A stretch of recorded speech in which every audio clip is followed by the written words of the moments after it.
எல்லா புகழும் இறைவனுக்கு. அஸ்ஸலாமு அலைக்கும். நான் சுல்தானா பர்வீன். அல்ஹம்துலில்லாஹ், மாஷா அல்லாஹ். நாம் எல்லோரும் ரமலான் மாதத்தினுடைய நோன்பை நோற்றவர்களாக இருக்கிறோம்.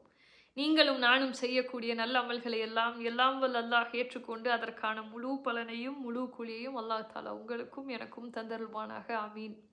அருட்கொடைகள் அப்படின்னு எடுத்துக்கிட்டா நிறைய விஷயங்களை சொல்லலாம். அல்லாஹ் தாலா நமக்கு கொடுத்த அருட்கொடைகள் அப்படின்னு பார்க்கும்போது ஒரு பெரிய லிஸ்ட் இருக்கும். நம்ம உண்ணக்கூடிய உணவு, நம்ம உடுத்தக்கூடிய ஆடை, நம்மளை சுற்றி இருக்கக்கூடிய நல்ல மனிதர்கள் அல்லாஹ் நமக்கு கொடுத்த அருட்கொடை தான். இன்னும் நம்ம ஆழமாக யோசிக்கும் போது நல்ல கணவன் கிடைச்ச அருட்கொடை, நல்ல மனைவி அமைகிறது அருட்கொடை தான். நல்ல குழந்தை செல்வங்கள் கிடைச்சதுன்னா அருட்கொடை, உங்களுக்கு ஒரு நல்ல வேலை அமைஞ்சதுன்னா அருட்கொடை. இப்படி நிறைய விஷயங்கள் நம்ம சொல்லிகிட்டே போகலாம். ஆனால் இந்த மாதிரி நம்ம யோசிக்கும் போது இதை அருட்கொடையாக நம்ம யோசிச்சிருப்போமா அப்படின்னு எனக்கு தெரியல. இந்த செய்தியை நான் படிக்கும்போது எனக்கு உண்மையிலுமே ஆச்சரியமாக இருந்தது. இந்த மார்க்கம் எதை அருட்கொடையாக சொல்லுது அப்படின்னு அதை நினைக்கும் போது எனக்கு உண்மையிலுமே ஆச்சரியமாக இருந்தது. அபு சையத் அல் ஹுத்ரி ரலியல்லாஹு அவர்கள் அறிவிக்கிறாங்க. இந்த செய்தியை நூல் புகாரியில் பார்க்கலாம். துன்பம் வரக்கூடிய நேரத்தில் எவன் ஒருவன் சகிப்புத்தன்மையோடு இருக்க வேண்டும் என்கிற எண்ணம் கொள்கிறானோ அல்லாஹ் தாலா அவனுக்கு சகிப்புத்தன்மையை வழங்கி விடுவான். சகிப்புத்தன்மையை விட சிறந்த ஒரு அருட்கொடையை எவரும் பெற்றதில்லை அப்படிங்கிற அந்த செய்தி. அல்லாஹ் அக்பர். சகிப்புத்தன்மையை, பொறுமையை இந்த மார்க்கம் நமக்கு அருட்கொடையாக சொல்லுகிறது.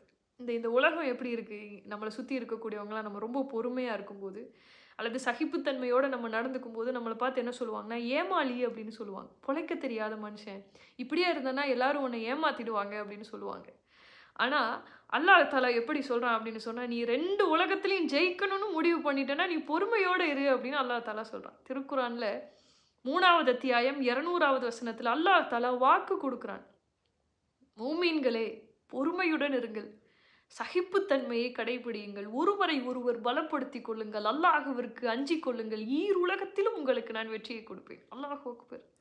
2 உலகத்திலையும் ஜெயிக்கணும்னு முடிவு பண்ணிட்டோம்னா முதல்ல நம்ம பொறுமையாக இருக்கணும். யோசிச்சு பாருங்களேன், இன்னைக்கு நீங்களும் நானும் முஸ்லீமாக இருக்கிறோம், ஒரு நேர் வழியில் நம்ம இருக்கிறோம், ஓரிரை கொள்கையை நம்ம கடைபிடிச்சிட்டு இருக்கோம் அப்படின்னு சொன்னால் அண்ணல் நபி ரசூல் ஸல்லல்லாஹு அலைஹி வஸல்லம் அவர்கள் எந்த அளவுக்கு பொறுமையாக இருந்திருந்தால் இந்த நேர் வழியில் நம்மளால் இருந்திருக்க முடியும். இன்றைக்கி இந்த டெக்னாலஜி, இந்த விஷயங்கள், ஓரளவு மூட நம்பிக்கைகள் அப்படிங்கிற விஷயத்துல இருந்தெல்லாம் என்டையராக நம்ம மாறி வந்துட்டோம். ஆனால் அன்றைய சமூகம் அப்படிங்கிறது அப்படி கிடையாது. முற்றிலுமாக மூட நம்பிக்கையோடு இருந்த ஒரு சமூகத்திடத்தில் இதெல்லாம் ஒன்றுமே கிடையாது. அல்லாஹ் ஒருத்தன் தான் அப்படிங்கிற ஒரு விஷயத்தை எடுத்து சொல்லணும், அதை அவங்க புரிஞ்சுக்கணும் அப்படின்னு சொன்னால் எந்த அளவிற்கு ரசூல் ஸல்லல்லாஹு அலைஹி வஸல்லம் அவர்கள் பொறுமையாக இருந்திருக்கணும். சகிப்புத்தன்மையோடு இருந்து மீண்டும் மீண்டும் அந்த நல்ல விஷயத்தை அவங்களுக்கு எடுத்து சொல்லியிருக்கணும். அப்படியெல்லாம் சொன்னதுனால தானே இன்னைக்கு நானும் கேட்குறதுக்கு, நீங்களும் நான் பேசுகிறத நீங்கள் கேட்கும்போது நீங்கள் முஸ்லீமாக இருக்கிறீங்க அப்படின்னு சொன்னால் அன்றைக்கு ரசூல் ஸல்லல்லாஹு அலைஹி வஸல்லம் அவர்கள் எவ்வளவு பொறுமையோடு இருந்து அதை எடுத்து சொல்லியிருப்பாங்க. அல்லாஹ் தாலா ரசூல் ஸல்லல்லாஹு அலைஹி வஸல்லம் அவர்களுக்கும் திருக்குரான்லேயே அல்லாஹ் தாலா இதை சொல்கிறான். நபியே, என் நிலையிலும் பொறுமையை கைவிட்டு விடாதீர்கள். திருக்குரானில் 11வது அத்தியாயம் 115வது வசனத்தில் இருக்குது. நபியே, என் நிலையிலும் நீங்கள் பொறுமையை கைவிட்டு விடாதீர்கள். யார் அழகிய செயல்களை செய்கிறார்களோ அவர்களுடைய நற்கூலியை நான் வீணாக்கி விட மாட்டேன்னு அல்லாஹ் தாலா சொல்கிறான். பொறுமையோட, சகிப்புத்தன்மையோட ஒரு நல்ல விஷயத்தை நம்ம செஞ்சுக்கிட்டு இருக்கோம் அப்படின்னு சொன்னால் அதற்கான நற்கூலியை அல்லாஹ் தாலா கண்டிப்பாக நமக்கு கொடுத்தே தீருவான்.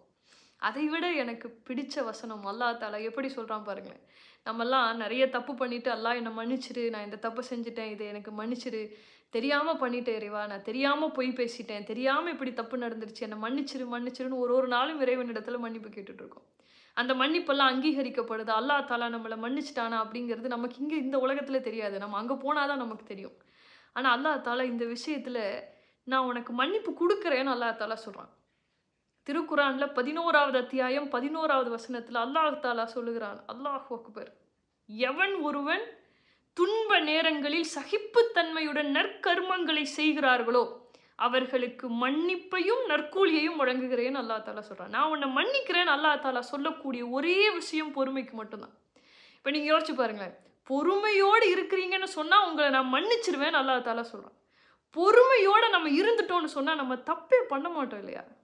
நம்ம செய்யக்கூடிய நிறைய தவறுகளை யோசிச்சு பாருங்கள். பொறுமை இல்லாமல் அவசரப்பட்டு அவசரமாக நம்ம முடிவெடுக்கும் போது தான் தவறுகளே நடக்குது.